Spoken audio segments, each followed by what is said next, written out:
Shalom, Israel. This is Bishop Nathaniel. I want you to know that you can view all our Sabbath classes live on Iuic TV. That's right, I said on Iuic TV. Download the app today. Shalom.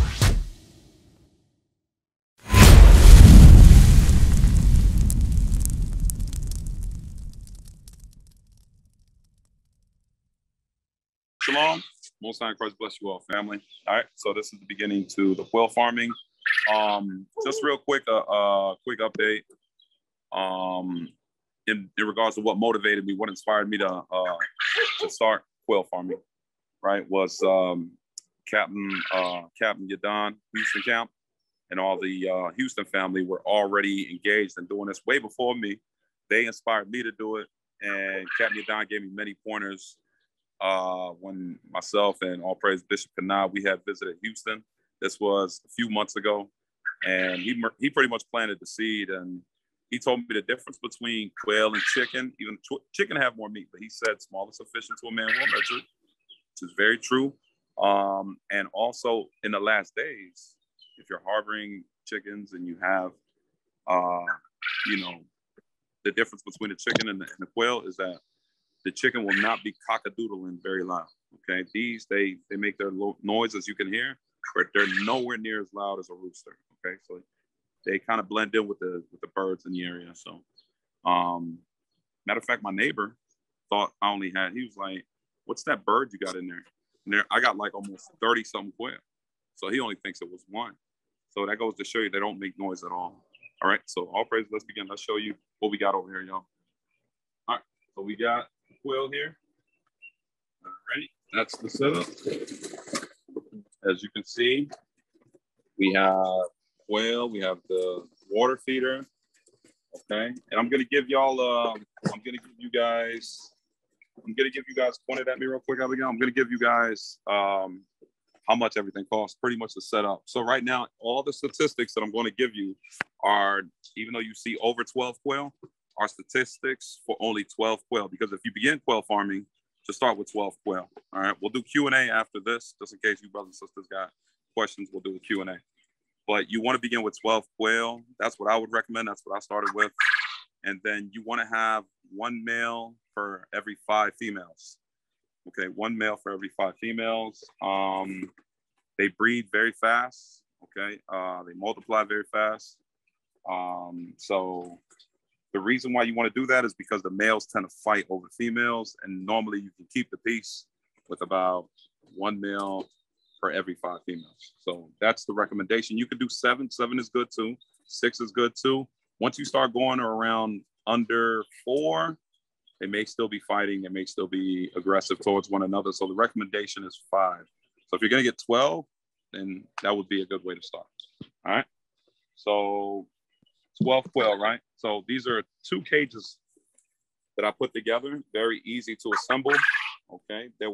This is a Dumore rabbit cage. This is a Dumore rabbit cage. Only costs $40. $40 for one, right? So I'll put them together. So obviously this would be $8. So this is $40, right? You can house 12 quail very comfortably. You can even put more in there with just 1 cage. This is the example of how the 1 cage looks right here. So this is 1 cage. And as you can see, I got way more than 12, and they're still very comfortable. Okay. As you can see, we have egg production towards the back that we haven't even taken out. Okay. It's the egg production. Okay, real quick. I'm gonna grab a male and a female, and I'm gonna show you guys the difference on how to be able to tell the difference between male and female. First and foremost, easy again, right here. So first and foremost, what you want to do is understand that you will not be able to tell the male and female apart until after about 3 weeks, 4 weeks. They take about a month and 2 weeks to mature. Is when quail get to their ultimate size. These quail are called the Japanese Coturnix jumbo quail. Let me say that one more time. These species of quail are called the Japanese Coturnix jumbo quail. These are pretty much like one of the biggest species of quail of all quails. Now, mind you, there are over 130 species of quail that exist. And out of all the 130 species, these are one of the biggest ones. They're called the jumbo Japanese Coturnix quail. That's the reason they're also the most popular for restaurants and for supermarkets. They normally use the Japanese Coturnix quail. Okay. So I'm going to grab a male and a female. They don't bite. Okay. They don't peck at you. They're afraid of humans, very afraid of humans. They don't do anything to humans. If anything, they get nervous. They try to flap their wings. They try to run. Okay. They don't fly very far. They'll fly, but they won't get far. Here we go. Let me see. I'm going to grab 2 over here in this cage. Pretty easy to grab. Pretty easy to grab. Grab this male here. So that's a male. That's a female. All right. So here, you can see the difference between male and female. Okay. The female, you see her breast is speckled right here. She has a speckled breast. Okay. The male, he has a rusty brown. He has a rusty brown chest. Okay.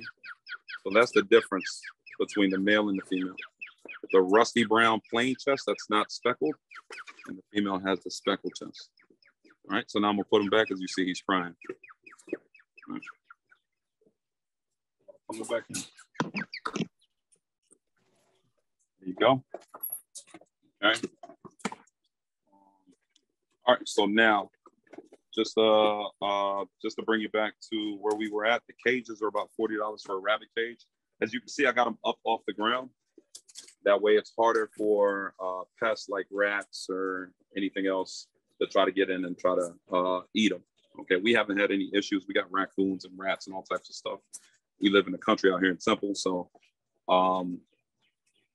we live out here, and we've only had 2 fatalities, and that was when we first moved. One of them, we found one without his head on his body, and I was like, "Uh-oh, what the hell's out there? It might be different out here in Temple since we just recently moved here." But that was when we first moved in. We haven't had an issue since. So maybe that was a cat in the area or something. I don't know. But all praise to the Most High, quail been safe. And we got, like I said, you want to get them up off the ground. This right here is, we purchased that at a flea market I got it for about $30, this big old steel frame. So what I do is, so that I'm not finding myself cleaning the tray every day, as you can see down there is where they will pretty much use the bathroom right there. So it all goes back to the ground. It's a great fertilizer, but I don't need the fertilizer for here right now. So I'll spray it with weed and what else is it called? That weed and grass killer, and then also insect killer as well. I don't use as much. I only got to do it like once every 2 weeks, and that's good enough, because not only that, you don't want to be putting too many chemicals around the birds. But the good thing is, when you eat these birds, when you eat them, tastes like chicken. It's a common sense. That's a common phrase, ain't it? Tastes like chicken. Mm-hmm. Everything tastes like chicken. So, but no, just like turkey has a distinct flavor, even though it has that chicken consistency, quail is similar to that. Okay. The eggs, 3 eggs right over here. 3 eggs make up 1 chicken egg. Okay. These are the eggs. That's what they look like. And 3 eggs would be the total of 1 chicken. Okay. They're very healthy, high protein, really good for you. You can make omelets. You can make over easy, whatever kind of eggs you like. So bake. You can bake with it. You can bake with it, right? You want to make unleavened bread. You want to make cakes. Really very flavorful. The eggs are really good, actually. We don't have to buy eggs, obviously, anymore. We never have to buy eggs again, so that's real good. Not only that, they require a lot of nutrients and calcium. So this is right here, this bucket that we have here, this container. This container is the bird feed container. Cost us $40, okay? And this container has all the bird food, the game bird food that we need. Show it to them. You get a scoop? You get the scooper? Yeah. I'll show you. So you can drop that one. So that's what it looks like. That's what it looks like. You can get a 50-pound bag for $24, and that will last you for over a month for 12 quail. That will last you for over a month. So pretty good deal, y'all. I'm going to send you guys all the links, all right, for you brothers and sisters that actually may want to consider doing it. I think one of the most expensive things in regards to the whole process of getting it will be the incubator. The incubator goes for about 125, 130, 125. See, I told you they don't make noise. That was the first time. So 125, 140, 150, you can get the Nurture 360. And it works really well. So I got if we have about 80 eggs there, we can incubate about 50, and we'll have a 50% hatch rate. That's normally what we've had when we've been incubating. Every time we've done it twice, right, Ab? Mm-hmm. We've done it twice, and each time we've had pretty much a over 50% hatch ratio. How long do they? They have a 17-day turnover rate. So every 17 to 18 days is when they begin to hatch. Mm-hmm. You can still get some little late bloomers around 18 or 19 or 20. They'll start hatching around that time. But the majority of them will hatch between the 17th and the 19th day of the incubator. And to incubate them is a very easy process. There's videos on YouTube. It's not tedious, very easy. Really, really easy process, y'all. It's not hard at all. Not hard at all. Okay.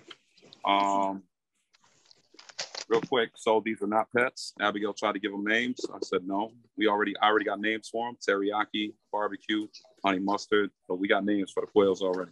We're not building no personal relationships with these quails. Let me see. The quail costs about, if you try to buy them from Esau or something like that, people that are in the business, they're going to go from about $3 to $5 each. They're about $3 to $5 each, so they're not that expensive. You can get about 12 for about between $40 to $55, depending on who's selling it to you. Okay. The chicken water. See the chicken water right here? Not this big one. This small one here. This is all you need for 12 quail. That's only $8. Tractor Supply. The majority of things you want to get are at Tractor Supply. That's where a bunch of Edomite doomsday preppers, that's where they go. That's where Ammon, that's where Ishmael, they go to Tractor Supply. I know for blacks and Hispanics, we're like, what the hell is Tractor Supply? Exactly. Because all we know is Walmart, unfortunately. So now all praise that leadership, the bishops, the deacons, the captains are inspiring us to go out there and start learning how to be somewhat self-sufficient. Because if I'm doing this, let's say me and 5 other brothers are doing this, 5 other sisters, if any of us run into problems, we can help one another. If you got 5 brothers doing agriculture, 5 sisters doing agriculture, we can help one another. You know what I'm saying? So we got to learn to use the little bit of land that we have to our advantage. Okay. Like even if you got a balcony or apartment, you can do it. Now, with that, that's a good point. If you have an apartment, I would recommend a balcony, yes, but you would need a tray, and you would have to tend to the tray every day, which is worth it. You know, you get a tray cover to clean it, and that's not a problem if you don't mind. Yeah, but I'm not gonna show a tray. Okay. So you get a tray, you can clean it, hose it down, and it'll just be a daily process. You know what I'm saying? Which is worth it. We got a lot of people in the Houston Quail program that have hundreds of members in there on Telegram, and they're all doing it. Okay, some of them are doing it in their basements or garages or whatever. I tried to do it in the garage. I couldn't stand the smell. I was concerned about diseases and stuff like that. I was like, I'd rather have them outdoors. That's just my preference. But I've seen brothers and sisters that, matter of fact, the Edomite that I got my quail from in Austin, he had them in his house, and it was very clean. I was like, damn, how the hell? I don't smell them or anything. You know what I'm saying? So he must have perfected it. So like I said, if you want to do it in your house, you can give it a shot. All right. Okay. So this right here is chick grit, and that's play sand. The chick grit is about $7. The play sand right here is what you can get at Home Depot. The play sand is only $4. Everything else, like these little products you see, that's all dollar store stuff, y'all. This shit is cheap. I'm sorry, I didn't mean to curse. This stuff is cheap. All right, this stuff is cheap. A lot of these containers are all dollar store that you see. Like back here, these little buckets back there, that's all only $1. What's chick grit for? The chick grit is for, or any grit. Any grit is because quail do not have teeth. So when you feed them, the grit, they eat actually pebbles and little pieces of grit and rock. And the reason being is because that acts as teeth internally for them in their digestive tract. Okay, so what I like to do is I like to take the chick grit, okay? This is what it looks like. Looks like pebbles. And I'll toss it in there. I'll just kind of throw it inside their play stand. The play stand is so that if they have mites or any type of dust, insects inside of them, it bathes them. The play stand actually cleans them out. So they don't use keeps them cool. They don't use water. What do you call it? The bird baths. They actually take dust baths, and it shakes them off. So I'm going to give you an example of how they do it. All right. So we'll throw it in here. You'll see them go crazy. Here we go. You'll see them go crazy. We're going to back up a little bit. There they go. You see one already jumped in. Look. See, they're pecking at the chick grit. Once one of them gets in, the rest of them follow. The rest of them follow. Boom. They gonna start fighting. No. They love it. Oh, yeah, they love the play sand. Right there. They all jumped in. There they go. There they go. So normally I use the kitty litter tray that I got for about $3 at the dollar store. This kitty litter tray. And I normally fill that up with the play sand so that more of them can do it. It's really good for them. Keeps them happy. Anything that keeps your quail happy is going to increase your egg production. Okay. The way I organize it is over here. Okay. So these are leftover kitty litter containers, which I cleaned out. And now they've been labeled on the top, quail play sand. This is the quail wood flakes. And this is the quail worms. This is if you're pretty much spoiling your quail. You don't have to feed them worms, but it's really good. Yeah, these are soldier fly larvae. It's dry.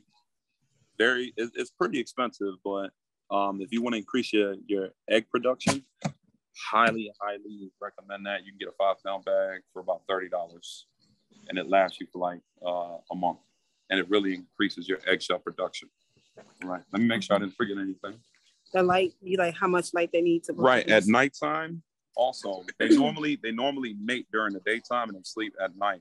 But if you want to increase egg production, that's one of the biggest things is increasing egg production, because they lay so many eggs, they can feed a whole family with just eggs alone. Imagine in a world where Walmarts are closed down, your HEBs, your Publix, wherever you from, Food Lion, whatever supermarket you have in whatever state.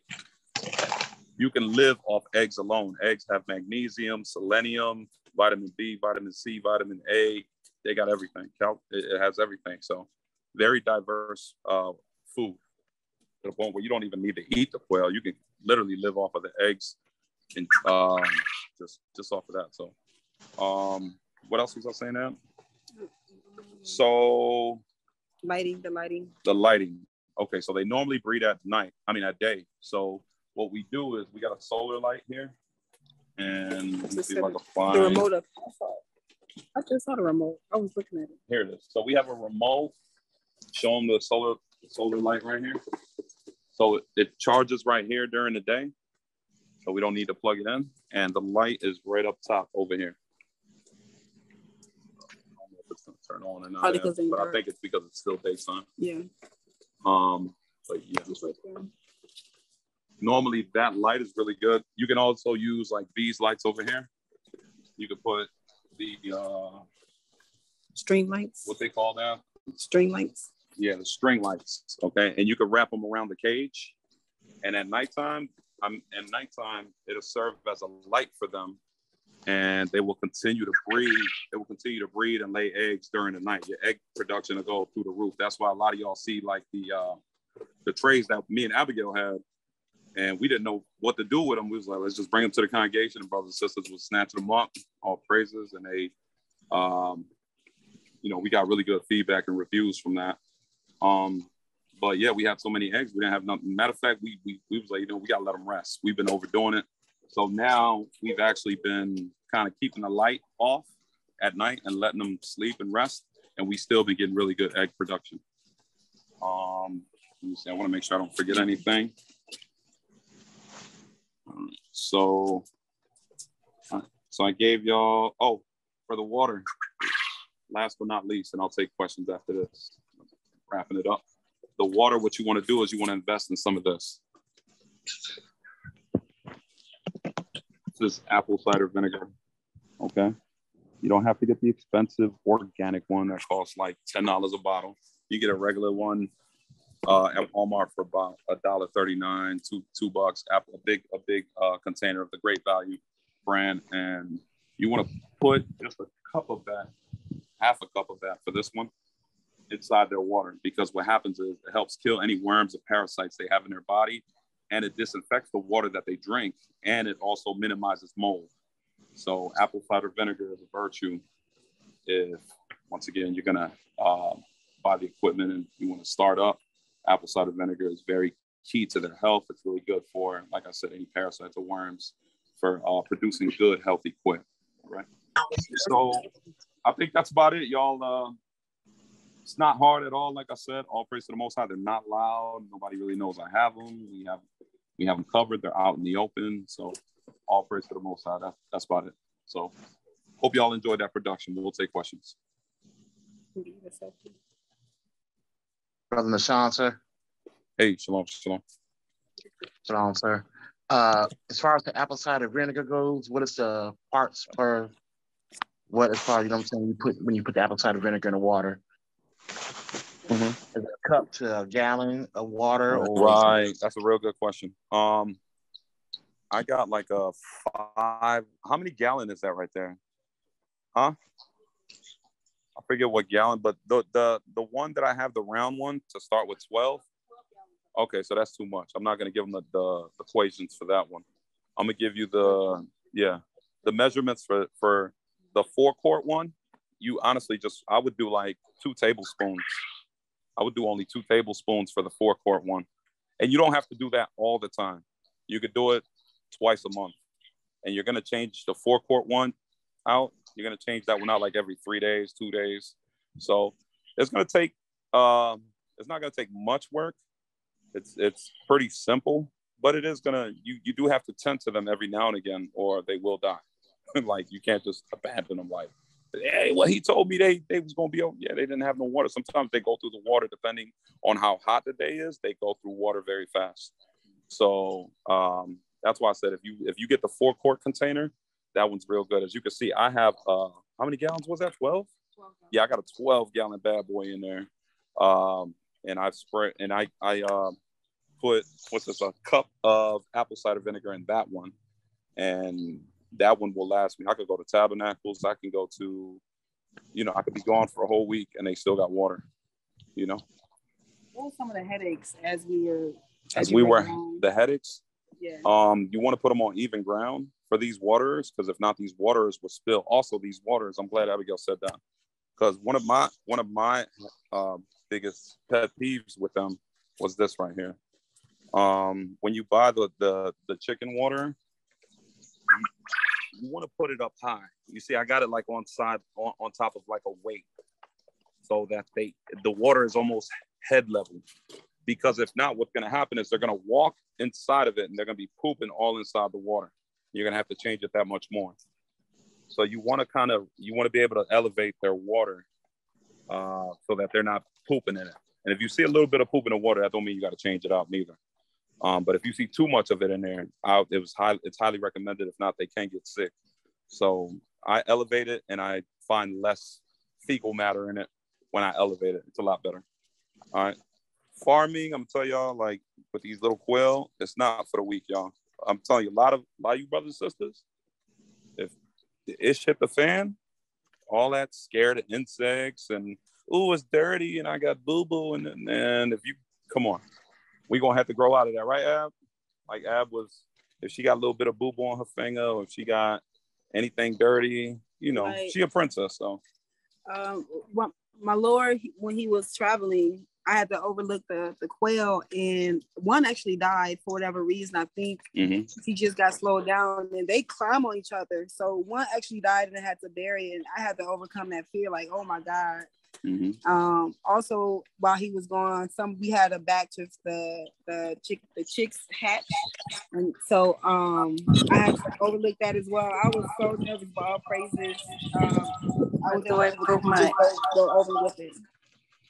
Right. So even with the sisters that really did a good job that day, where we had to slaughter them, where it's like you got to get over that whole, oh, I don't want no blood on me and this and that. Like we it's either look, live or die. You pick one. Your children need to eat. Your families need to eat. You need to eat. So, and the Lord made them.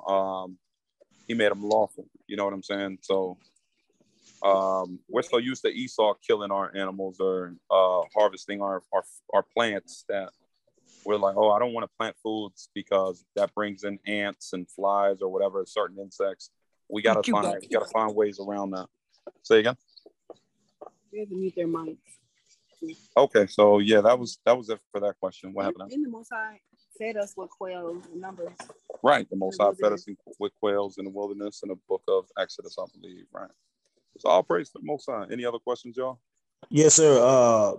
What's the in between like of the eggs? Like they produce eggs. They start producing eggs at the age of maturity. Usually they mature after a month and a half. Also, just for the record, everybody says, well, what are you going to do? Are you going to leave them outside in the cold during the wintertime? Yes. Just like birds that are in the wild, they survive very well in the cold. Okay. You just got to make sure you give them room temperature water, which they have waterers that have little plugs in them that keeps it warm in the wintertime for them. But outdoors, they're very durable. Their life expectancy is about 2 years. Quail life expectancy is about 2 years. So sometimes they'll die earlier, a year and a half, but that's what you get. But yeah. On good production, you get like 100 eggs a week. You get like 100 eggs a week. Yeah, but that's not with 12 quail. That's with 10. I think we got about what, 30? Oh yeah. We got about 30 quail. We don't have that many, but yeah, we'll get, you see. You get a good 10 a day.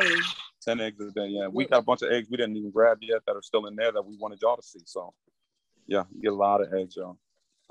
One thing I learned about the eggs is the male helps to fertilize the egg if you want to reproduce them. Right. The quail, they'll lay the eggs, just won't be fertile and you can eat them. Right. So if you don't have no males, she can still lay eggs, they just won't be fertile.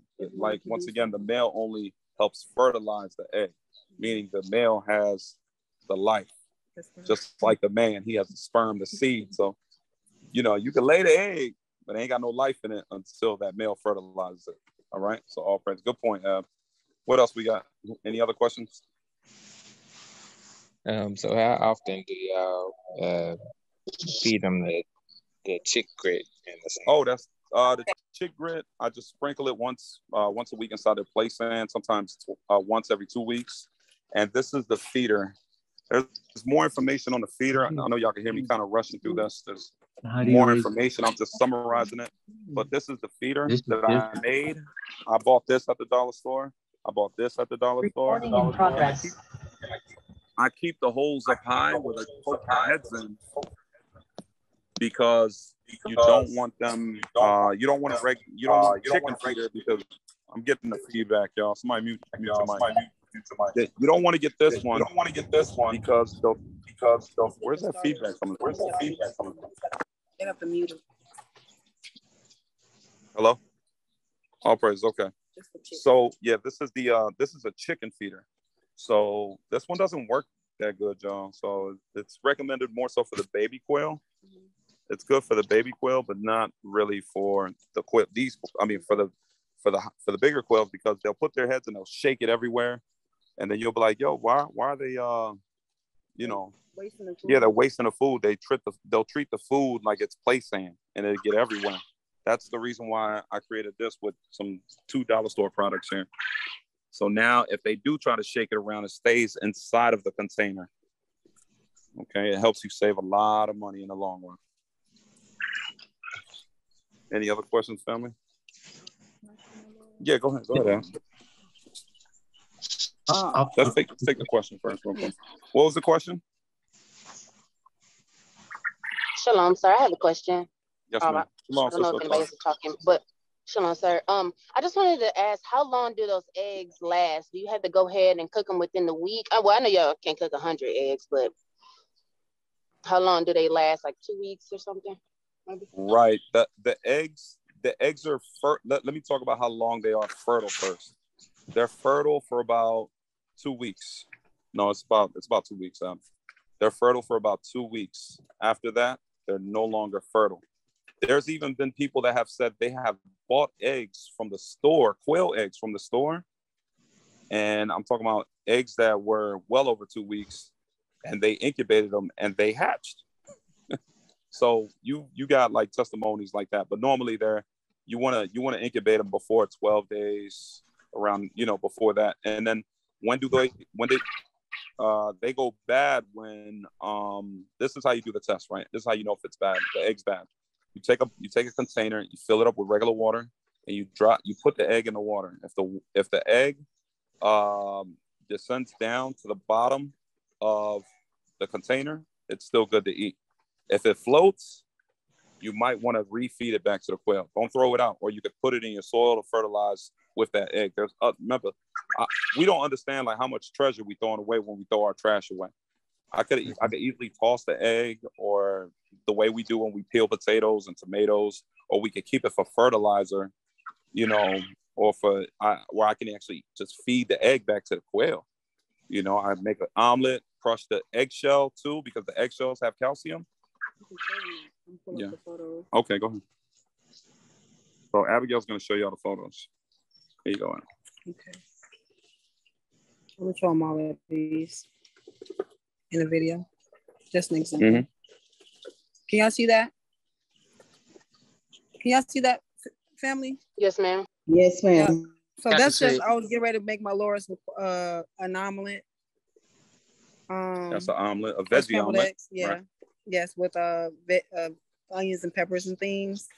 But the eggs, so this is an example. Ooh, there's a butterfly. This is an example where the eggs that would float, we deemed as that wouldn't consume them. I scrambled it, no seasoning on it or anything, just regular egg. And we learned this from a guy that my Lord watches a lot on YouTube. We bake the eggs to make them dry, and we scramble the eggs, and I blend them up together to feed them back to the quail, because it improves it has a lot of calcium, and that's what you need for egg production. So let's say even if we had, let's say the store's closed, right? Let's say the store's closed, and I don't have anything to feed the quail. We can survive. I'm not gonna say I know how long, because I don't, but we can survive for we can help them survive for a pretty good amount of time with their own eggs. And then I had an officer from Memphis call me, Officer Daniel, and he was like, "Hey, does it matter, when you breed them, if male and female, if they're brother and sister?" I was like, "Yeah, they're animals. There's nothing in the scriptures that, you know what I'm saying, when it comes to the animals. So yeah, you could crossbreed them, regardless if they're siblings. So, and they won't have any birth effect or anything. They're not made like humans. Mongoloids. They're different. Yeah, they're not gonna turn out like Moab and Ammon. They're a different species. So all praises. But that was a good question that the officer had.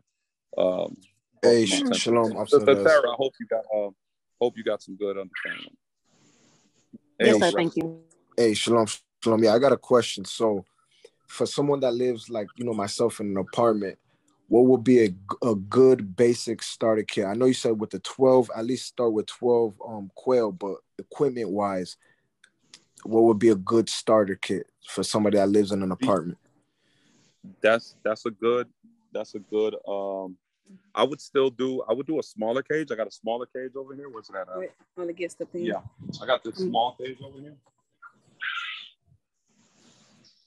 This is a bit smaller. It's about 30 by 24, I think, the smaller cage, and it has a tray on the bottom. It's a rabbit cage also. It's one that I got on Amazon, and that's one I actually started with. If I was in an apartment, Officer Razis, what I would do if I was in your feed, what I would do is I would only keep 7 of them, and I would keep 1 male. I would keep 7 of them, meaning I would have a total of 7. 1 male, 6 females, and I would just start with that. If you're in an apartment, until you get to your house, until you know what I'm saying. I would keep them on the balcony, and I would keep them with a tray. And yeah, that's what I would do. Okay, so then when you have the 7, right? So when you have the 7 and they start producing eggs and they start hatching, do you start swapping them out so you kill the 7 that you have and then raise up the next 7? I don't kill them immediately. Raz always got a question about killing. All right, so Levi, yeah. So what I do is yes, I'll take some of the older ones, but what I do is you don't want to put in the baby quail with the fully grown quail, because if not, the grown quail will kill the baby quail. So that's a real good question, Officer Razis. You have to wait for them to mature before you put them in the cages with them. And even then they'll start fighting, but at least they can defend themselves, so they won't fight to the death. So you want to wait. You want to have an alternate cage if you're going to be incubating. But I wouldn't be incubating and hatching shells if I'm not ready yet. If I'm in an apartment, I would just more so like to get an idea on how to keep them alive and just keep the egg production and things of that nature. I wouldn't really focus on incubation until you have your own house. Now, if you do still want to incubate, then all praises. It's a good experience. But yeah, it is. And you would switch out the old quail and eat those and keep the new quail, especially the big, strong ones, and let them breed. So you continue to breed bigger, strong, healthier quails. Okay, so that answered my question. So the focus will be just getting the experience and just having them produce eggs and store up the eggs and eat the eggs like how you guys. Okay, that was my question, really. Correct. All right, all praises. Okay, so Officer Les, I'm gonna get with you in the back end about all of this. Yes, sir. Yes, sir. All praises. We'll get to the next segment. All right. Any other questions? We're gonna begin with Officer Azariah on the same. Can I ask? Yes, sir. No. When can you put barbecue sauce on it? Barbecue sauce. Yeah, that's my favorite part, right? Yeah. Yes, sir. We're gonna do another segment in the future on cooking them and season them and how to put them in mylar bags and deep freezers and stuff like that. But you want to start cooking it. You can cook them at any time after like 2 months. You cook them anytime after that. And primarily what you want to do is you want to keep the females. That's kind of messed up because it sounds biblical. It's like what they did to us. You want to keep the females and kill the males. Dang, man. Yeah, but reason being is because the males fight a lot. The males fight a lot, and they'll kill the females because they'll breed too much, and they'll exhaust the female birds. If the ratio isn't good. Yeah, if the ratio's not even. Yeah. Like when I went to go to the Edomite that I got him from in Austin, his female quail was tore up. They was all bald and they was in bad condition. I felt bad for them. I was like, my quail ain't gonna look like that. But yeah. Any other questions? I have one question. Yeah, quick. Elias, I have one question. Yes, sir. This brother Noah. How often do you supposed to clean the? Because I came in a little late. How often do you supposed to clean up your cage? Clean it. The tray, the cage, or? Yes, the cage. Okay. The cage. At first, I was cleaning it a lot. Then I realized it's a battle you're not gonna win. But the trays, if you have the trays, you got to clean those daily, straight up. And that's what I was doing. Then I was like, oh, that's too much. And put them out in the grass where the droppings can go straight to the earth. And now the cages, you really don't need to clean them like that. And if you do, you got to take all the quail out, spray it down with water. You can do that probably once a month if you want to keep it very clean like that. But normally, if you have where the droppings are going straight to the earth, you're not gonna have feces all over the cage and all that. You're not gonna have to worry about that. Like if you look at my cage, I haven't cleaned it and before I moved it over here, and we've been here about a month. And as you can see, the bottom of the cage, they can walk on it. It's dry, and all the droppings have fallen down to the earth, so it stays clean. So, yeah, that's a good question, Brother Noah. All right. Any other questions, y'all? Hey, Shalom. Most High Christ bless. Hey, quick question. How do you? I got about 20 birds myself. How do you do? What you do about the flies? If you got any flies around, you know. Great question. So this is what I got right here. Here we go. We have this. It's a home defense insect killer. So we'll spray this on the feces, right? Okay.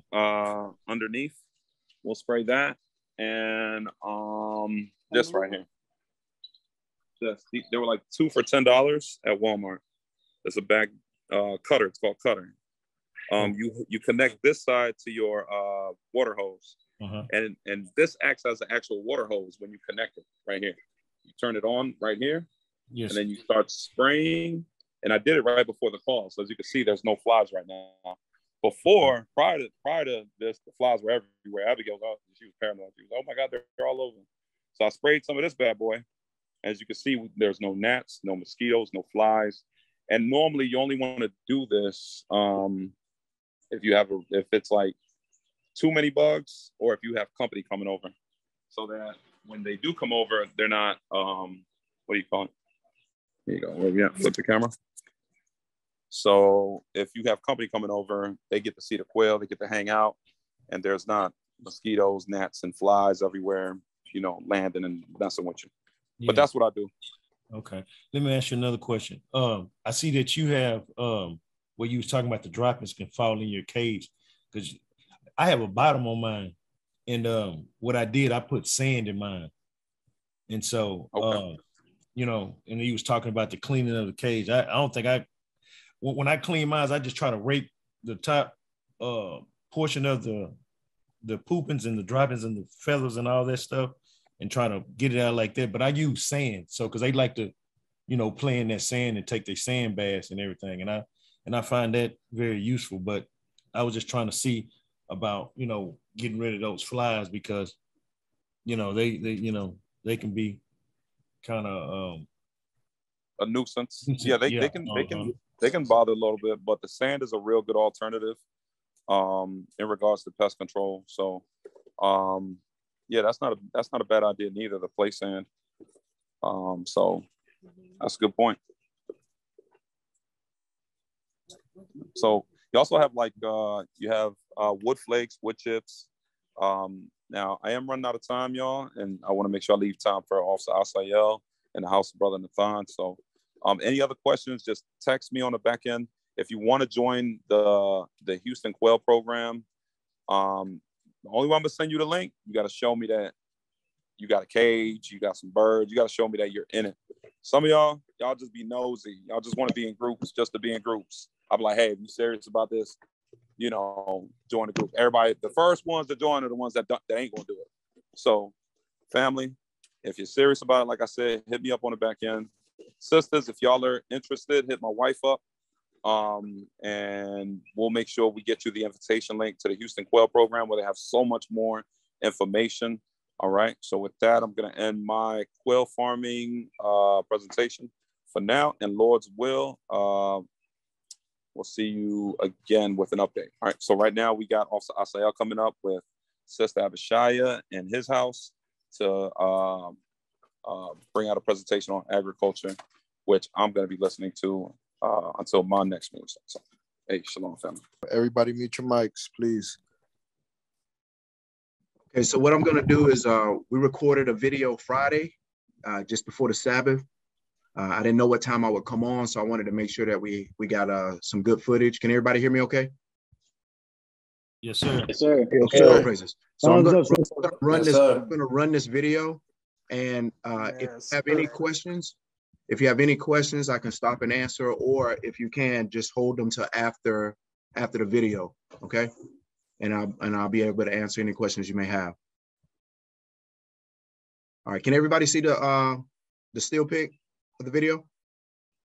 Yes, sir. Yes, sir. All right. Here we go. Let me know if you can hear this. Shalom, Most High in Christ bless, Officer Asahel, my wife, Sister Abishaya. All right, today we want to talk about gardening, home gardening, and getting started. We know as the pandemic is approaching us, we want to make sure that we're doing everything we can to become self-sufficient and that we're no longer dependent on our enemies to provide all our wants and needs. We have to prepare ourselves. So today we're going to go over some simple items that are everyday foods that we consume that you can grow yourselves. All right. Today we're going to talk about the potato. It's a good source of carbohydrates. All right. We're going to talk about Swiss chard, cucumbers, greens, and peppers. All right. Also, one herb, dill. All right. So there are many items that we might have. You know, we can go to the store and we can stock up on rice and beans. Those are things that might be harder to come by, and they're very easily packaged. But what we want to do is supplement some of our staples with things that we can provide ourselves. And that's what these are right here. Okay, we got good vitamin A and vitamin D. Again, like I said, carbohydrates, and then just things that'll complement salads and stuff like that, that'll keep us healthy during this pandemic. All right. So the potato, this is a product or a plant that can be grown whether you have a yard, whether you just live in an apartment and you have a balcony. All right. We're going to show you that the potato can be put in a bucket. Just this simple. All you need is the potato itself, which is now the seed, as you see that it's beginning to sprout. So don't mistake a potato starting to grow roots or sprouts as thinking that it's bad. It's actually returning back to its seed form. All right.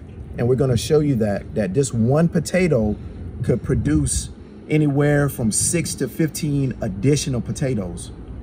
All right. So what we would do is we would just take that, put it into some soil, continue to water it daily, and then just make sure that you're giving care. And we'll go over to some actual potato plants so you can see what it looks like.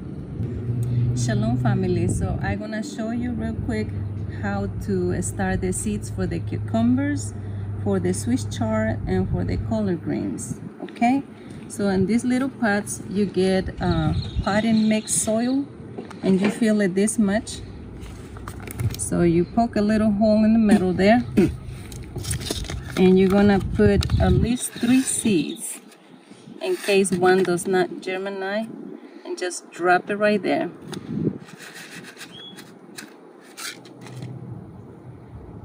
So we have 3 seeds right there. You put a little more soil, and it's gonna be ready to mix it with water. Well done. So don't forget to put your little tag and what it is and the day that you seed it. And I did start this one on June 2nd, the cucumber pickling, and see they are getting ready to, maybe in 1 more week we can transplant it in the ground or in pots. So that's the cucumber. And also we had the same process with the cucumber pickling. We still need the dill. So the same process, you put the soil, put the seeds. This one you put so many because it grows bushy like this. So it's simple. So that's the dill. And now with the collard greens, these are small cells. That means you really need very little soil. And the seeds are very small. So you just be careful. See, they're very small. So I'm gonna put just like 4 or 5. You can always pull some out if they all germinate. So just drop it right there.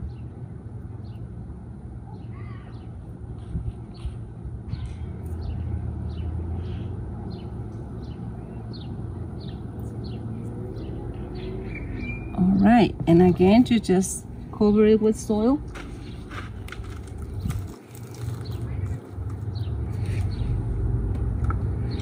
And mix it with water until it's soaked wet. And then I put these ones on June 2nd and they are already growing. The Swiss chart is the same process. You can just show the plant. So it's the same process of this with these same cells, the same thing. And again, you put. Hey, somebody needs to mute their mic. Hey, Shalom family needs somebody to mute their mic. Sis Naomi, mute your mic.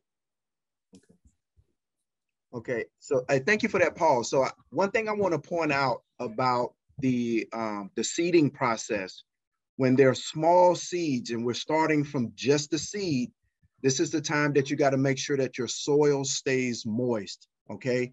You have to water maybe twice a day. You've got to keep that soil moist, okay? So again, as you guys watch this video, please jot down questions you may have. And if it's something really, really urgent, just stop. I'll pause it, ask your question, I'll address it, and then we'll continue on. Put few seeds in each cell, and because not all grow, see this one is not growing any. So you may lose some seeds, but it's still good. I have a question for you. Yes, sir. What's the purpose of making sure that it's really wet? Because the moist is going to allow the seed to expand and to germinate. So when it's in the seeding process, you want to make sure that you keep it. Sister Naomi, go ahead. What you got? Shalom, Most High class. I do have a question because I started my herb gardening, but I know for certain plants, you should start in the beginning of spring. And since it's the middle of summer, I was wondering if it's still okay to start, because I have the seeds, but I don't know if it's okay to start it right now. Maybe I should do it indoor, outdoor. Okay, good question.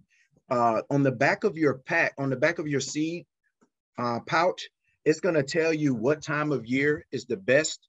Also, it should also give you the zone which you live in, which Texas is in. I think we're in like zone 8.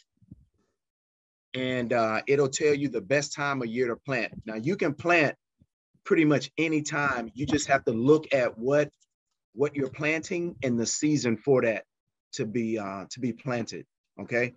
One thing that we do is we try to plant around the new moon, as close to the new moon, either right before or right after. So that'll give us an indication of, okay, this is 1 month or 2 months that we expect our plant to grow. It's just a natural calendar for us. But that's a good question. Did I answer that for you? Yes.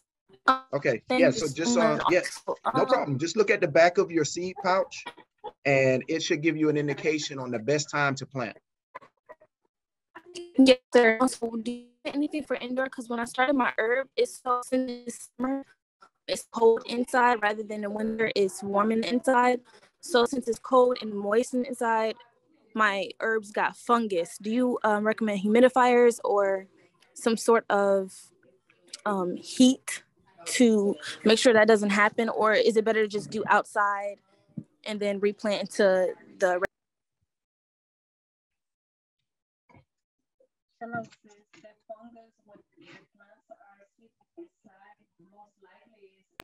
I'm sorry, sis, I can't hear you. Okay, how about now? Better? Yes, ma'am. Okay, I was saying that one indication of the being too much water when the plants are sitting inside, they are lacking sunlight. And so at least they are not in if they are not in the window where they can somehow grab some of the light, even if it's not direct sunlight, it will help. But you're gonna have to water them less than when a plant is outside. Yes, ma'am, because I had it in a south-facing window, so I don't know, maybe I had the top on for humidity, so that's probably why. Thank you so much for answering. Okay. All right, we're continuing on with the video. very wet and moist, because that's what's going to allow your seed to actually begin to grow into the plant. All right, so when there are seeds, keep them moist, and then as they grow, then you can be a little more deliberate with your watering schedule. Okay, so that was a simple showing you, and you're not limited to what you want to plant. Every garden should be something that you consume normally and regularly. Okay, you want to make sure that it's staple foods, lettuce, greens, beans, potatoes, things that you're going to regularly consume. And then once they start sprouting, then you'll go into just the regular routine watering, and then just dealing with pesticides or bugs as your garden may produce them. Believe it or not, having bugs means that you have good soil. So don't be dismayed by having the devourer come to your garden. You just got to know how to rebuke it. Okay. All right. So we're going to transition from here over to some of our plants. Okay. So here are our collard greens, and I don't know if you can see the sign, but they were seeded on April 11th. That's what that 411 is. And I'll tell you that now, as of, this is June 10th, we've already cut some of our plants. As you can see, some of the missing stems, we've already eaten from this last week. We cooked some of these greens, okay? And you don't have to harvest them all, because the plant is still healthy and growing. Staying connected to the plant itself is almost like a natural refrigeration, or I don't want to use the word refrigeration, but a natural way of preserving it or letting it stay longer, the longer it's connected to the source. Okay, so we planted, each of these individual plants was one of those individual cups that we planted. Okay, and as you can see, we have 1, 2, 3, 4, 5, 6, 7, 8, 9, 10, 11, 12, 13 plants that actually sprouted and came up and actually produced a harvest. And you do not have to consume the whole thing at one time. You can cut the more healthier, more mature leaves, and then come back and let some of the younger, still maturing leaves, you can come back and harvest them later. All right, so that's greens, something that's very good for you. Again, like I said, vitamin A, vitamin D, and it's natural, very, very minimal pesticides and no GMOs. All right, so this, you know what you're eating when you're doing your own gardening. Here we have the Swiss chard. Go ahead. It's the same process with the collard greens. So you, I planted the same, we started the seeds the same time that the collard greens. And again, I put like 3 or 4 plants together, and these also can be grown in a pot. So we put so many together, but if you take one individually, can be in a pot, 5-gallon pot, and they are very healthy. You just, they really need very little care, just the water. Here and there you see a little bag, you just spray with mint oil or white vinegar diluted with water, and that's it. They've been growing. We harvest plenty as well. You start harvesting the bottle leaves, because the top are the ones from in the middle that keeps growing. Okay, so again, just to back up what Abishaya was saying, you don't need a lot of space. If you live in an apartment or a duplex and you have very limited yard space, this plant easily fits inside this bucket from the roots. All right, so this plant would easily be sitting in a bucket. You can do 5 or 6 of these easily on a back porch. Okay, so don't be dismayed or think that you don't have enough space. There's always space. Okay, there's always space to plant. You just gotta get the seeds, put them in the ground, and trust in the Most High. All right, so we're gonna transition from our greens to our cucumbers. All right, so back again, and here our cucumber plants that we've planted. Look at them now. Okay, They're starting to turn into, they've began to vine. And one thing you're going to notice is the flowers. Wherever you see a flower, there's the potential for a fruit. All right. So this little thing has turned into this. And we're going to harvest a couple of cucumbers. All right.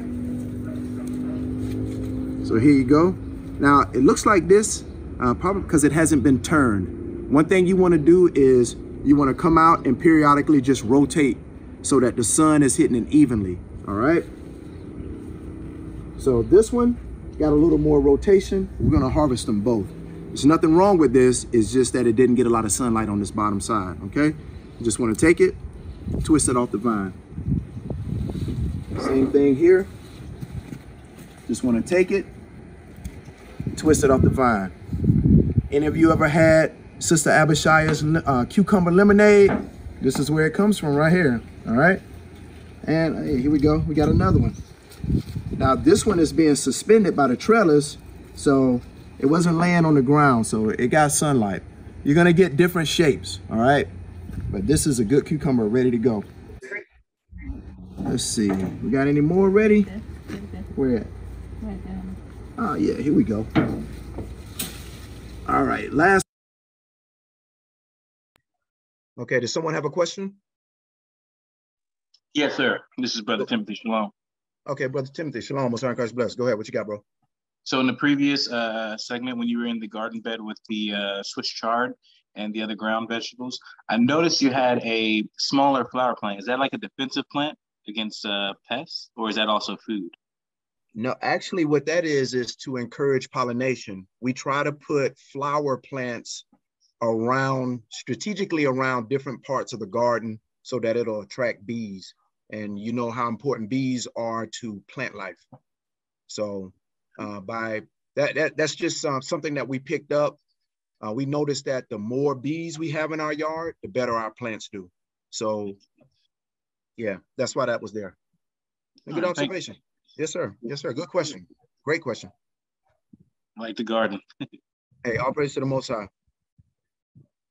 So one thing I'll point out about this trellis, this is like our third season planting, and we went to something that we thought would be a bit more sustainable. We noticed that a lot of the things that we planted, like these cucumbers, are a vine type of plant. They're going to run and they're going to attach itself to anything. So we had used ropes previously, and what happens is here in this Texas sun, those ropes will dry out. So we went to something that we thought would we could possibly get a longer time and also more support that the vines could naturally just slowly cling and as they grew, they can just attach themselves to the different vertical and horizontal rails of the trellis. All right, so we're gonna go ahead and continue with the video. Next one. All right, 4 good cucumbers, salads, pickles, cucumber lemonade, different things, whatever you are interested in, whatever, you know, you can put it on your little sandwiches.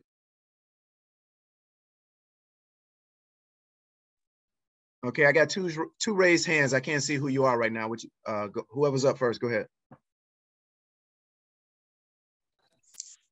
This is Brother Jacob. I did. Oh. Okay, Brother Jacob, you go ahead. Go first. Yes, sir. Previously, I was looking at the potatoes. As you were saying, like even though like the green sprouts come on them, basically, like say for example, though, if I go to HEB and I bring about say individual potatoes and then like the green sprouts grow on them, because I have thrown them away, and then as I heard you were saying that they are basically like a seed though. Correct.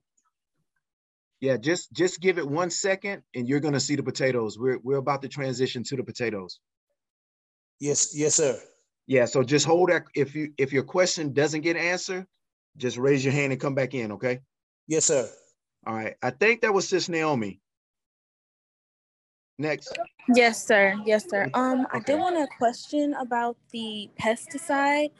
I see that you have mulch around the bed, and I wonder if that was maybe the keep the pest out? And for 2, have you ever tried to release ladybugs maybe for your garden, or do you trust the natural selection within the animal kingdom to keep the pest away?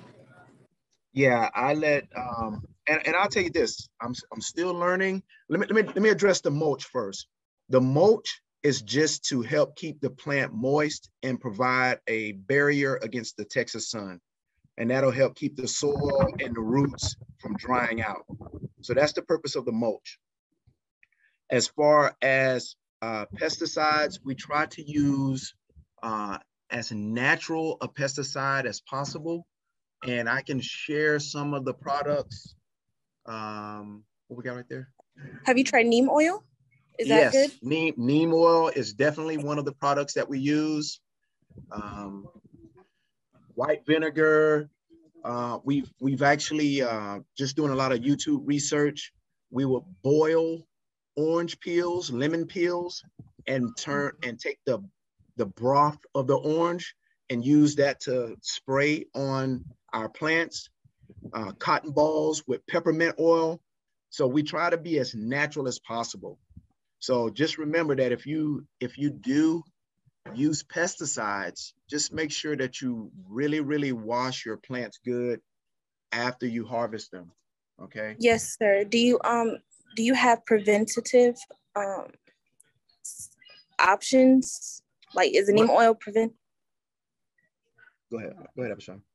I'm sorry. Is the neem oil to prevent the pests, or do you use that when you have an infestation?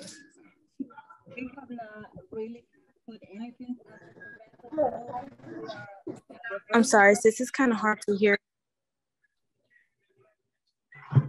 All right, let me come closer.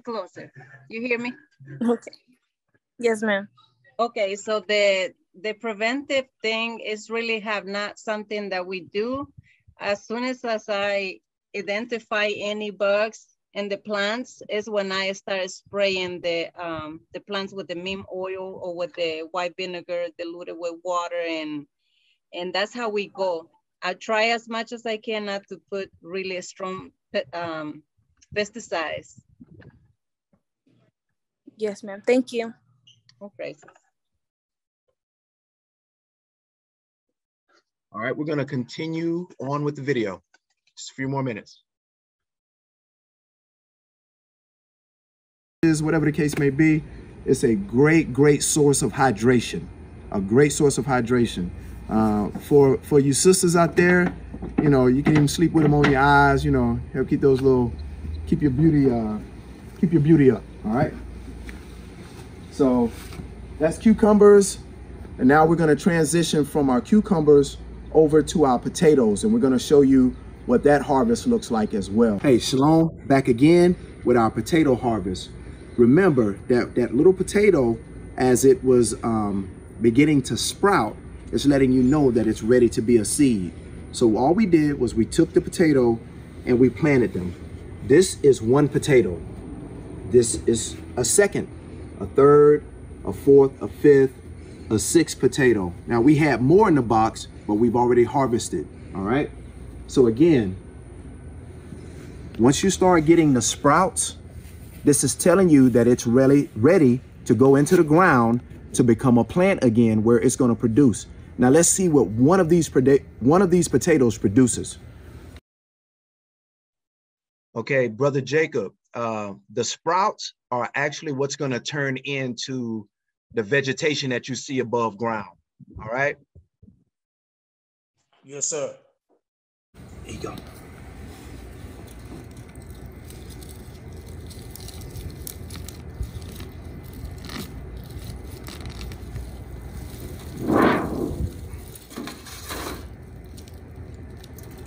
Okay, they're gonna come in various sizes. You know, some are gonna mature at different rates, but all of this came from one potato.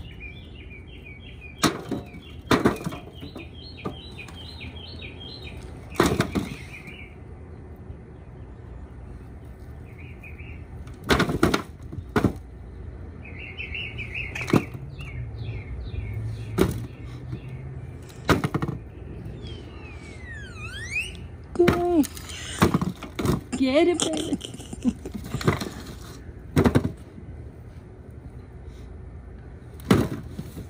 I like working with my hands instead of some tools so that I can feel the actual potato and potentially not cut it up or scratch them.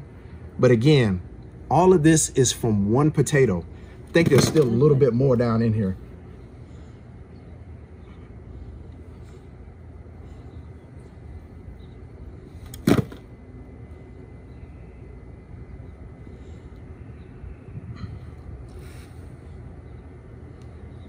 All right, I love potatoes, so that's why I keep digging.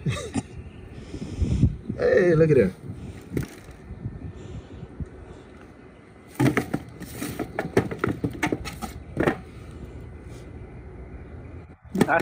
I have a question. What you got, bro, Noah? Yes, okay. I had some sweet potatoes. I planted them last year, and they were still in the ground from last year. But how can we, like, would it be okay to keep like stuff in the, I mean, is it okay, like, yeah, in the ground? Because most time I notice the seeds popping up. Like if I let them stay the seeds, do we take the seeds and replant them or just put them up to harvest from next year? Yeah, I've actually watched videos where, like, you see all the potatoes that we have in the pan. If it's now, just imagine if I harvested the other big plants right here. I'm not going to eat that much potato in that short of a time that it would be out of the ground. Leaving it in the ground, covering it with hay or mulch will actually extend the preservation of the potatoes. So the reason why your potatoes were still in the ground is because that's where they naturally are. They're a root. Potatoes are a root plant.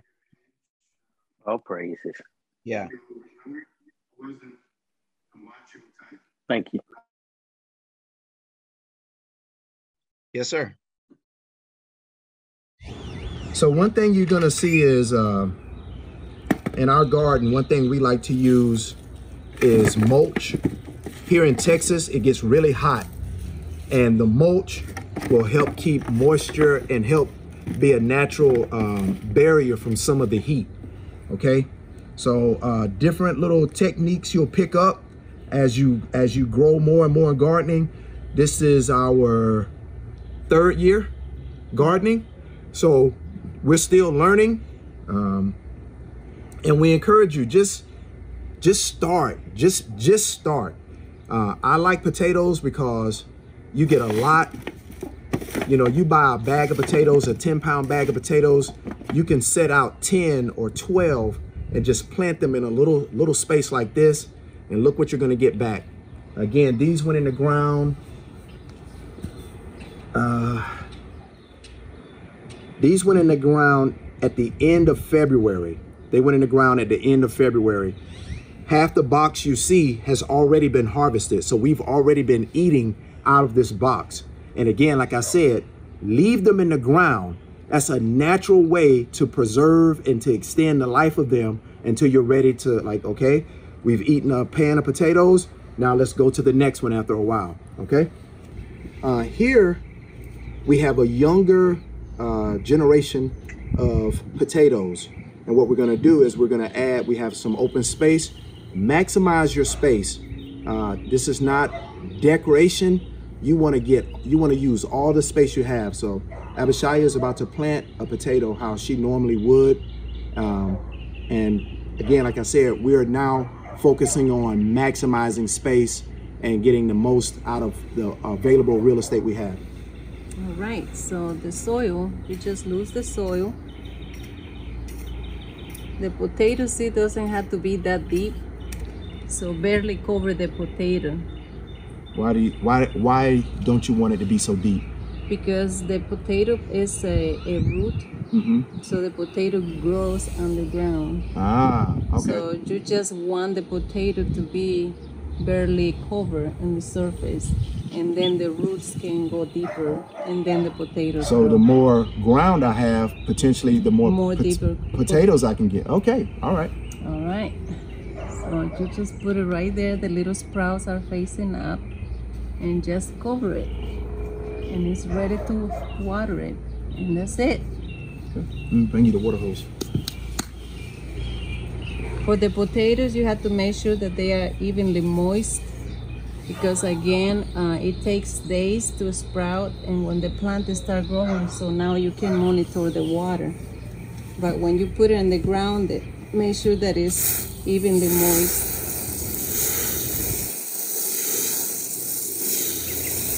And that's it. The Most High will give the increase. Okay, so like Sister Abishai was saying, when you first start out, you want to make sure that you generously water your seeds. Now, being that these are seeds and these are small trays, we're going to use our mist setting. Okay.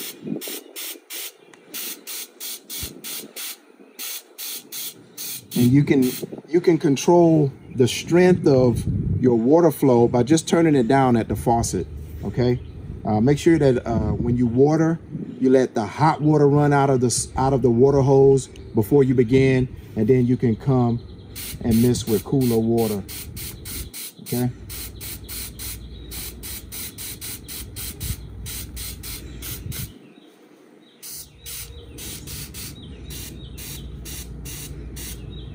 All right. So that's it for watering newly seeded plants. And one thing I wanted to touch on again was you can use, if you don't have a lot of money for fertilizers and for soil, just use the dirt you have. And there's natural ways that you can enrich the soil that you have. One is using cardboard. So I want to show you this really quick.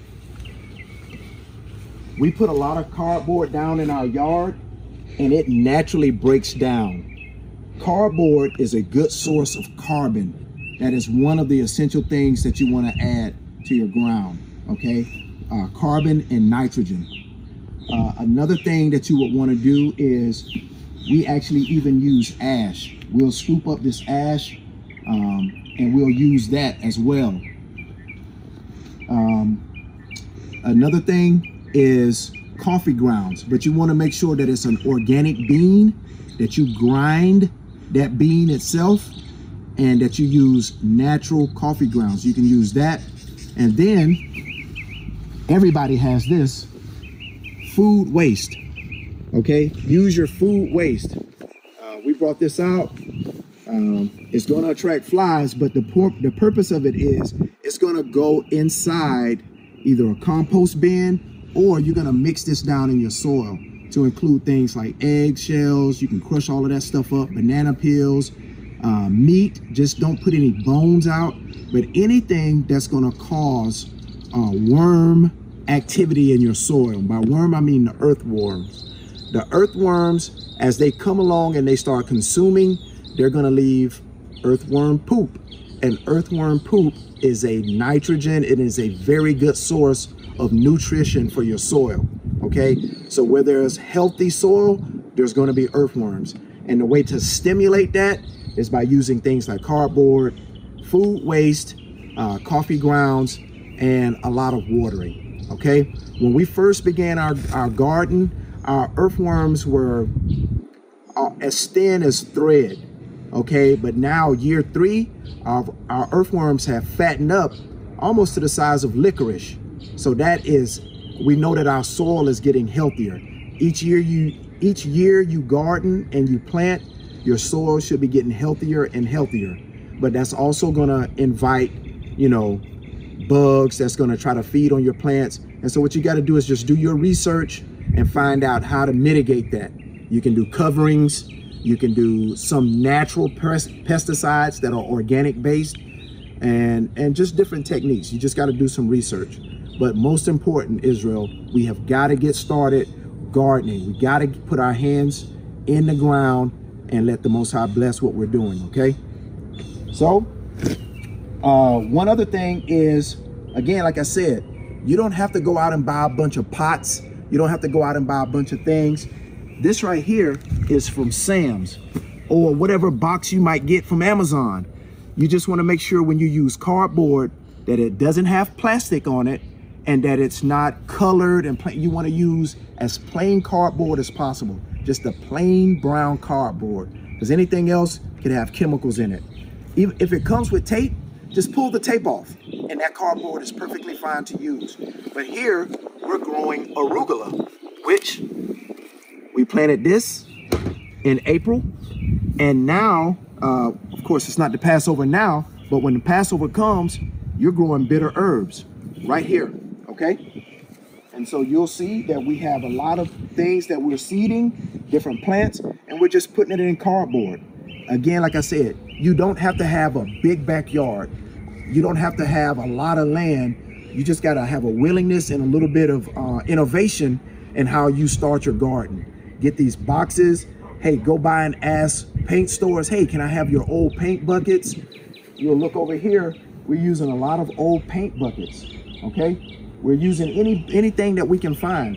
These were laundry buckets, and we turned them into tools for gardening. So I'm gonna end it here. And if you have any questions, we're gonna open up the floor for questions at this time, okay? All right, shalom, Most High in Christ bless.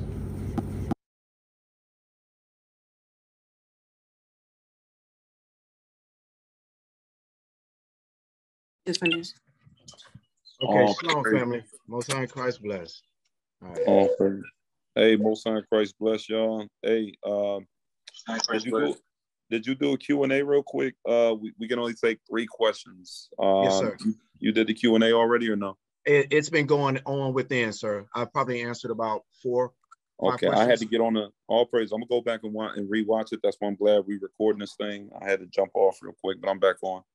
Yes, great information, Officer Azariah. Very inspiring, very motivating, very well organized. Beautiful, beautiful, man. Hopefully, brothers and sisters that are watching this can start doing it themselves. Okay, let's start doing it ourselves, y'all. Let's start being revolutionary minded. Okay, when you're doing these things, no matter on what scale, it doesn't have to be on the scale that Azariah is doing it or I'm doing it. Just as long as you got a starter kit and you're doing something. I know my wife started with the growing onions in the house, you know, when we were in an apartment in Austin. She was, you know, she had mint leaves and all types of stuff in the house and on the porch. We didn't have a backyard. We only had an apartment at that time, but we were still, you know, trying to get the understanding on how to get off America's breast. You know what I'm saying? Like starting to just rehearsing the righteous acts that our forefathers and our foremothers did, the husbandry, and, you know, cultivating. So very inspiring, Officer Azariah. Good job, bro. Good job, Officer. I'll praise to the Most High, sir. So did you want me to do those questions? You say 3? Did you already do 3 or? I did, sir. I did. Okay. So yeah, let's move on. It's 9 o'clock. Let's move on with the house of Brother Nathan. Brother Nathan, you on? Nathan Judah, he's gonna finish the final segment of the presentations with hydroponics. Yes, sir. Hey, sir, real quick. Yes, sir. If anyone has a question, just DM me or sisters DM my wife. All praises. All praise to the Most High. Hey, shalom, family. Most High Christ bless. Hey, shalom, officers. Most High Christ bless. Listen, family. I'm kind of nervous because I don't really do stuff like this, but Most High chose me and my house through the spirit of leadership to guide y'all this, and I praise Most High for this opportunity. But we're gonna go over a little bit about hydroponics. I wrote down 12 quick points. If possible, hold your questions to the end so we can just run through the parts. I know y'all been on here for a while, but right now I'm running one specific system. It's called Arrow Gordon. The machine is kind of expensive, but a cheaper machine, so don't let it deter you. So the first benefit is your food. You control it, meaning you don't have to worry about GMOs. You don't have to worry about chemicals. You don't have to worry about any of that. Second is low cost, meaning when I come home or I'm gone, I don't have to necessarily come over and lick the machine unless it just need water. Anything that's going on with the machine, it goes to my phone and let me know what it needs. The maintenance is very low cost. And then 4, you have to, you're not buying it from your oppressor anymore. That supply chain is gone. It's just you. So anything you need, you come right here. Let me turn my camera a little bit. Just a second, one-handed. So this is my machine right here. My Aero Guard. Literally, when you open it up, only thing that's inside is water. Only thing. Right now, these are plants that I planted about 4 days ago. And look, they already sprouting. Literally, most of these are already sprouting. So, with that being said, that is one of the benefits. Verse 6, point 6 is it's easy way to garden. So if you're not really with getting your hands dirty, you're not really with dealing with bugs, you're not really with dealing with the weather, this particular setup, you don't have to worry about any of that. It's literally just plant them and go about your day. For those who do the work, like Officer Les and many other officers and brothers on the chat, when they travel, if they ribs are busy as well, you can control this from an app, meaning you have vacation mode, it's less water, it literally cuts everything in half, the use and everything. Let's see, thank you. This is the app that we use to control the machine. When we in Philly, no matter where we at, we can still control to this machine because it connects via Wi-Fi. We can recycle once we get done with some of the products from this particular harvest. We can recycle all that. We can either put it in a compost, feed it to livestock. I actually got a video, a small video I'm gonna show you in a minute where we're feeding our chinchilla from this. The money we spent was roughly around $400, but we already made that back 3 times over. We literally made that back already. Another point was, like I said earlier, no bugs, no chemicals. And the quality of the food compared to typical agriculture is better. And the output is more. We don't have to worry about seasons.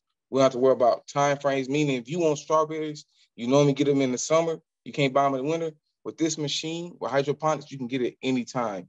So you can plant whatever you want to plant throughout the year. You can get those quickly.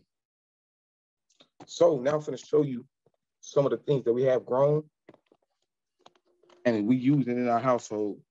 We have dill, basil, mint, parsley, rosemary. Compared to all this right now, just to get these, they'd be what, about $7 a piece? Organic for these, we always buy organic. So we was going to the store right now and buy these organic. Each one of these would be roughly about $7, but we just completely cut that out. Now we got our own basil, mint, parsley, rosemary. And these are what you would buy when you order online. These are what you call trays. As you see, you got soil and it has the seed of whatever plants you plant, whether it be lettuce, tomatoes. You see right here, it has a name. It's a type of lettuce that we're growing. And it sprouts particularly in 4 to 8 days. And the only thing we do, like I said, you put the water, then you add the plant food. And with the plant food, normally it tells you, depending on how many you plant, because they call pods, it tells you how much you need to put in throughout the week or throughout the month. Like every 14 days you add the plant food. So every 2 weeks you add the plant food. And this is what it comes in right here. So this right here is where we order a box, whatever we want. This is called Great Greens. So this is basically for salads. And they just come in with 12 pods. It comes with instructions as well. But once you get the machine, and I just want to point out this before I show you in the pictures, do not let the price deter you, brothers and sisters, because you can get these machines as low as $79. And right now, Officer Azariah put on my spirit, I'm actually in the process of building my own machine. If y'all have any questions, you can definitely start asking now. I won't be long-winded. Excuse me, sir. Shalom. What's on Christ bless? Sure, sis. Once they sprout, do you take them out and put them somewhere else, or do they get bigger in that same machine? And that's the benefit of this machine. You have options, whether you want to keep the machine or not is up to you, but you can take them out and put them into the ground. Or you just leave them there and the machine let it do its own. Thank you, sir. How did you learn about the hydroponics? That's a good question. I started off because I had a while back, I had surgery on my shoulder. So I couldn't really be on the farm that the ranch that we own.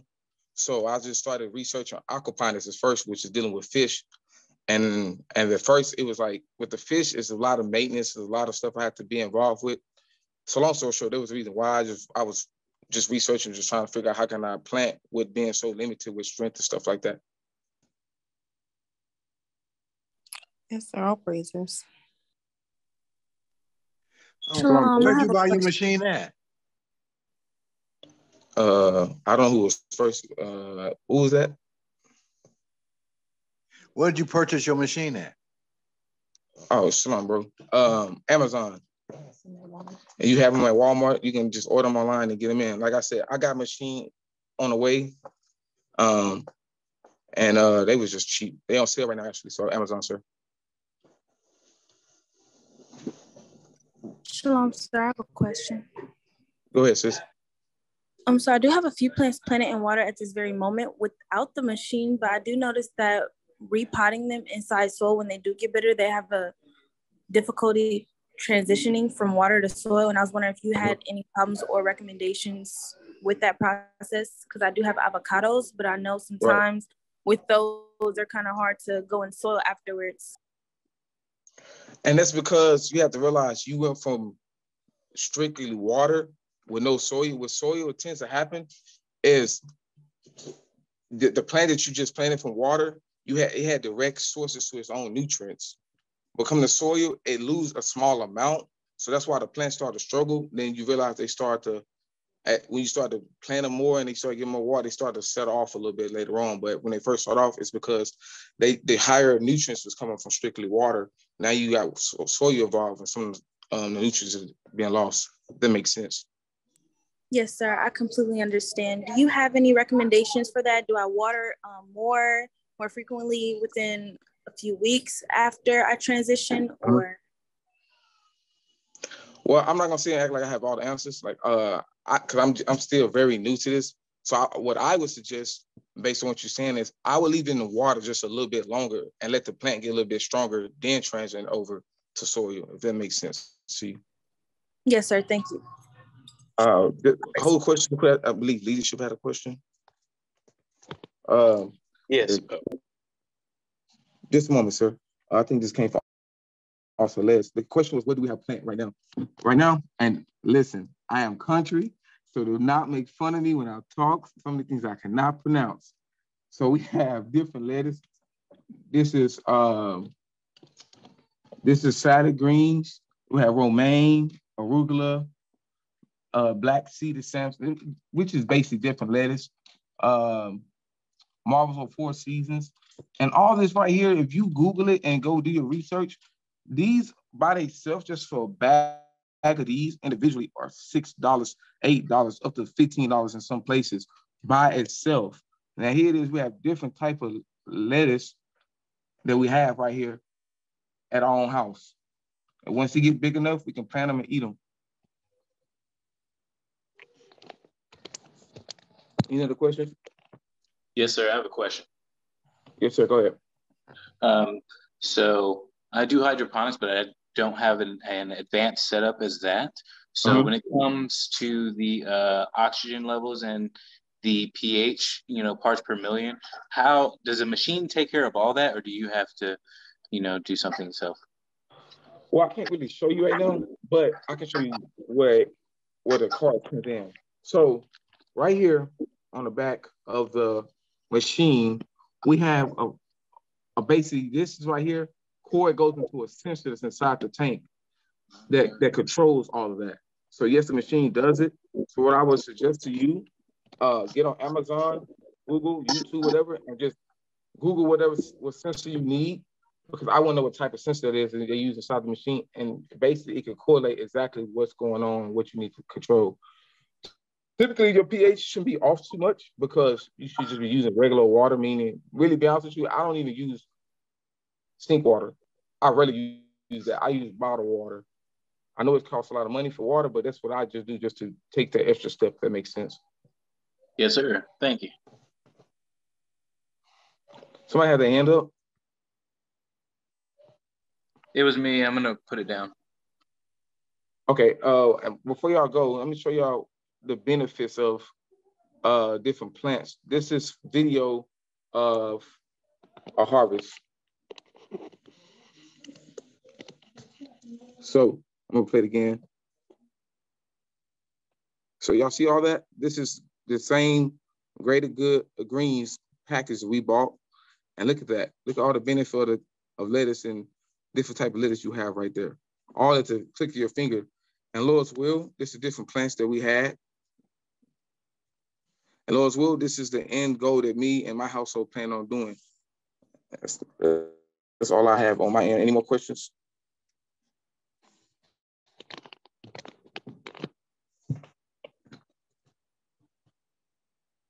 All right, if there's no more questions, I'll turn it back to leadership. Hey, shalom, brothers, most high Christ bless. I have a question, sir. Yes, sir, go ahead. Where did you buy your containers? Which one? To store your spices. Well, this is something obviously we like also as CL pointed out, I recycle a lot. So this is something that we already had sitting around the house. And when we came down to picking the thyme and the rosemary, we just started putting them back inside of there. It was already labeled and everything. So we just started putting back exactly inside the exact same containers. Okay, all praises. Thank you, sir. So just remember one more point. This is very crucial.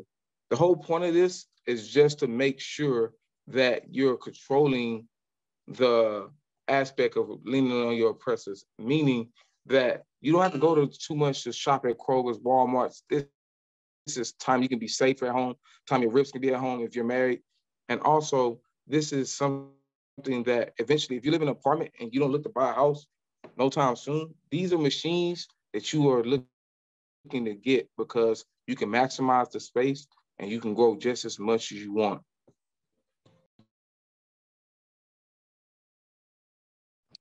Shalom, sir. I have a question. I'm sorry. Go ahead, sis. So, being that I do have plants and water, and I want to know if there's a difference in this machine, maybe that does it fertilize better? Is it more effective in managing the plants and water than I would have with the containers that I have at this moment? I'm not an engineer, so don't have me sit here just make up different, I'm not gonna say a lie to you, but make this machine, and once again, don't let this machine deter y'all from starting hydroponics. This machine is something I saw, and I was able to take advantage of the system to get this machine. So don't sit here and think that what y'all might plan on doing is gonna be any different.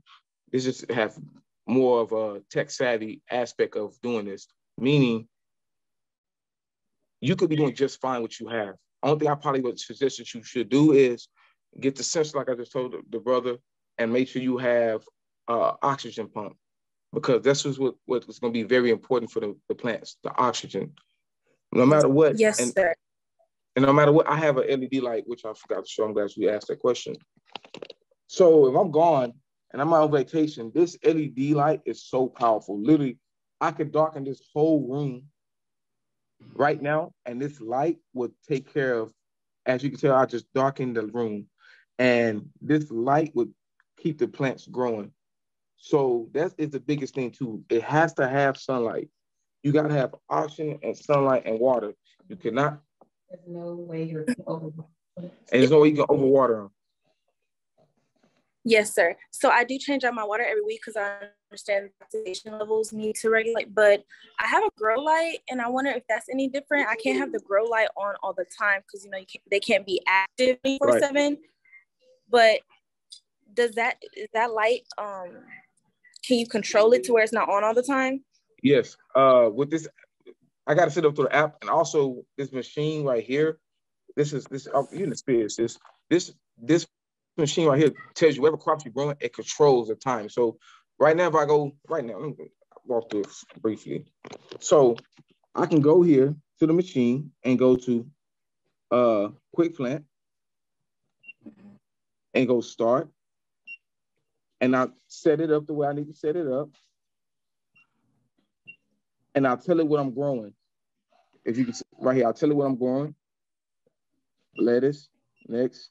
And it controls everything. So the light is not on all the time. For your lettuce, it'd be like normally 15 hours, and then it cuts off for the rest. So know that light is not on all the time, but it depends on what you're growing, basically. That's cool. Do you change out the water, or do you leave it in it? Does it by itself? I do not. I don't change out the water. I just add water. I literally, the water is being used through all the plants. I don't have to do any of that. All praises. Thank you. Yes, ma'am. Oh, while y'all here, this is the app that we use through the machine. So this app allows us to control this, the hydroponic system. So if I want to come on here and cut the light off. If I want to cut it back on, cut it back on. If I want to know how much water is inside of it, it'll tell me. Everything I need to know, this machine will let the app know and let me know.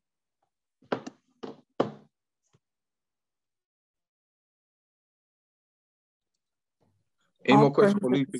Any more questions for Alicia to take over? Officer Razis. Officer Razis. Yeah, I'm here, y'all. Hey, shalom. Most High Christ bless. All praises. This was very motivational, very, very informative. If you guys got any questions, contact Officer Halez, Sister Abigail, Officer Sayel, Sister Abishaya, and Brother Nathan. All right. If you have any questions, contact them. All right. We're gonna wrap the call up. If you have, like I said, if you have any questions, contact them. All right. Shalom, Israel, Most High, Christ bless.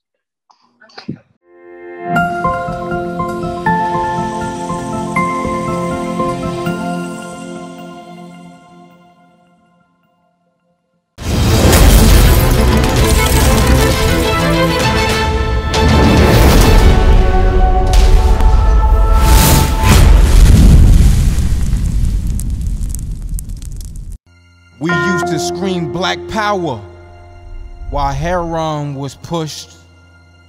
But at the end of the day, nothing's in vain. IUIC has been given a vision. The tents of Judah has risen. Many has attempted the mission. Minor murmuring, omitting, and missing the mark. Just reading that he had the flame of fire in his eyes gave us the spark. We on Paul's mission. We out on the road, purple and gold, from Mexico, Cuba, Haiti, Ghana, Sierra Leone. 144,000 boots banging, concrete crackling. These are how men repented at heart. The scriptures is proof. IUIC, we deliver the truth.